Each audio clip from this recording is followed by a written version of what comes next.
Title: The Master's Disciple, a Tale. One hermit and his young disciple used to live far from the city in some jungle. The hermit usually remained occupied in serving, and the disciple would beg around nearby settlements and serve him. The hermit's heart was filled with compassion for humanity, and with great concern, he would pray morning and evening, "My Lord, I am a helpless and powerless human, and no one can serve your servants like me, but if you make me a king, then every breath of my life will be dedicated to serving the hungry and naked people. I will take care of orphans, widows, and destitute. I will open soup kitchens for the needy. I will uphold justice. I will give exemplary punishments to corrupt and dishonest people. The oppressed will consider me their shield, and the tyrants will tremble at my name. I will promote goodness and righteousness." The young disciple was convinced that one day his master's prayers would surely be heard and their days would change again. But time passed by. The disciple grew up, and the effects of his master's kindness began to show.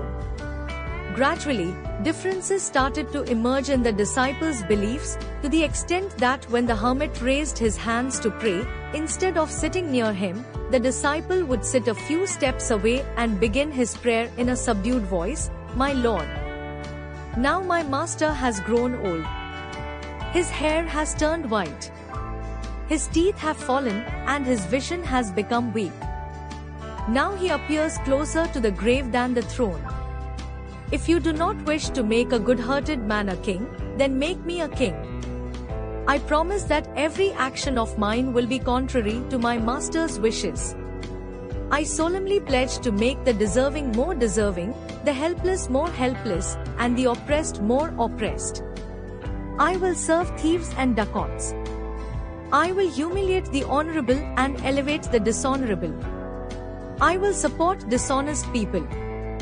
Initially, this clever disciple would secretly pray like this, but gradually his courage grew, and after some time, his condition was such that when the master raised his hands for prayer, he would also sit close to him and loudly repeat his own prayer. The hermit would say with tears in his eyes that if he became a king, he would uphold justice, righteousness, and truth, while the disciple would laugh and say that if he became a king, he would raise the flag of oppression and wrongdoing.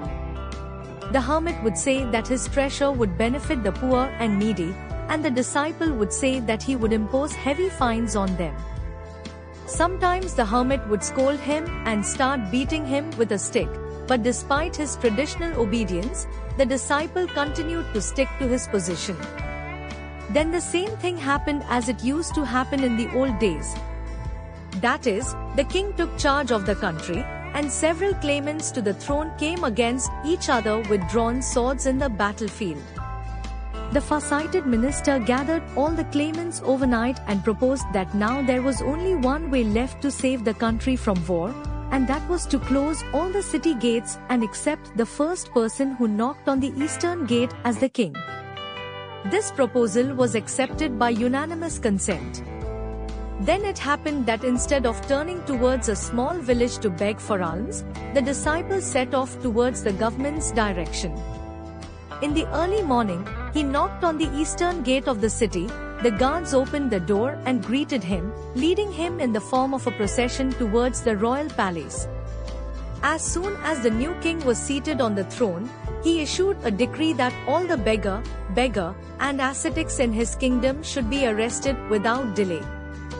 This decree was implemented, but fortunately, somehow the mentor of the new king learned that his clever disciple's prayer had been accepted, and he crossed the border and went to another country. After that, what happened didn't require any explanation or interpretation. The new king fulfilled all his promises with complete sincerity and honesty. The water from the rivers was blocked. Wells and ponds were filled with mud. Thieves and bandits were removed from the forests and governance was restored. The height of cruelty against righteous people was reached. There was no place left to hide for those enemies who had placed a beggar on the throne for the welfare of the country. When the misdeeds of the new king reached their peak, the leaders of the people felt the need to inquire about his accountability. Under the leadership of the former Prime Minister, after much searching, a delegation appeared before the king's mentor and pleaded with him to seek God's help to deliver us from this unforeseen calamity. The matured Matters hesitated to face his disciple, but influenced by the insistence of the members of the delegation, he reluctantly agreed to accept the danger. When he arrived at the court, as soon as the king saw his mentor, he was reminded of his past and, overcome by remorse, said, "Master, tell me, what service can I offer you?" The hermit replied, "I do not ask for anything for myself. I have only come to appeal for mercy on your behalf. You have forgotten the time when we used to beg together. Fear God. All of this is temporary. If possible, do a good deed before death." The king replied angrily, "Look, master, do not try my patience. It is your good fortune that you are my master, and I feel anxious about raising my hand against you.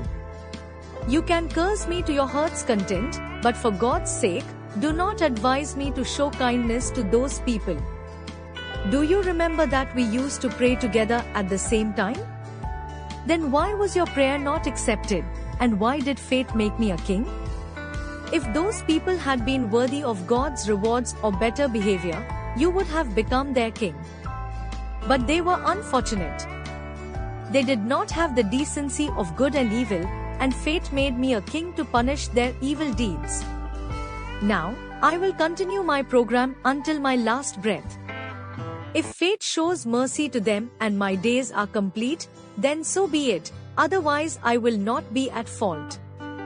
The righteous hermit replied, "Son, you are absolutely right.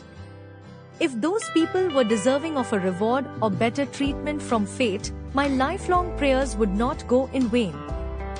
Those people who have placed a crown on your head instead of me are not worthy of mercy. Keep up your work with enthusiasm." The story carries an important moral: one should never rely on the requests and prayers of their teacher or mentor to advance towards their goals. To achieve success in life, it is necessary to act upon one's own deeds and intentions. Good intentions, faith, and hard work are the true paths that lead any person to the heights of success.